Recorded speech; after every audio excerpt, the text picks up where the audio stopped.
Peshawari beef রান্নার জন্য প্রথমে আমাদের হাই ফ্লেমে গ্যাসটা জ্বালিয়ে দিয়ে আমি চুলার মধ্যে একটু ঘি দিয়ে দিচ্ছি, তারপরে বেশ কিছুটা চর্বি দিয়ে দিচ্ছি এবং একটি ললিও দিয়েছি আমি, আর বাকি আমি যে মাংসগুলো সবগুলো দিয়ে দিয়েছি।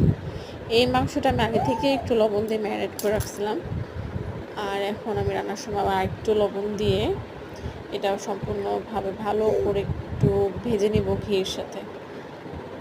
ঘির সাথে ভাজতে ভাজতে যখন এরকম একটু পানি ছেড়ে, হালকা একটু পানি ছেড়ে দুটো হাই ফ্লেমে আমি ইয়েটা করবো, তেমন করে একটু পানি ছাড়বে না, অল্প একটু পানি ছাড়ার পরে এটা যখন একটু ভাজা ভাজা দেখা যাবে তখন আমি এর মধ্যে আলু দিয়ে দেবো।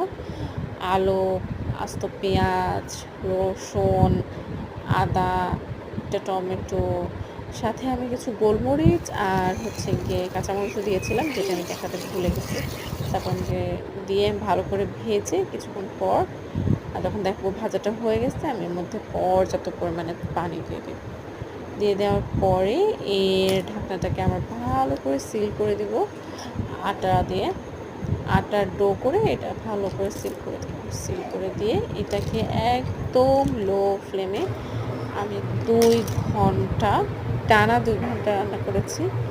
রান্না করার পর এই যে এরকম দেখতে হয়েছে। আপনারা দেখেন আলুগুলো একদম আস্ত, সব কিছু আস্ত হয়েছে, কিন্তু ব্যাপারটা একদম নরম, খুবই নরম রয়েছে।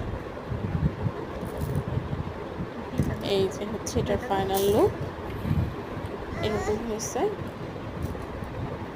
আপনারা জানাবেন, আপনারা করেও খাবেন, সব খাওয়াবেন। আসসালামু আলাইকুম সবাইকে। আজকে আমি তৈরি করে দেখাবো আমি বাসায় কীভাবে পেশোয়ারি বিফ বা নামকিন গোস্ট রেসিপিটা তৈরি করেছি। তো প্রথমেই আমি চুলায় একটা হাঁড়ি বসিয়ে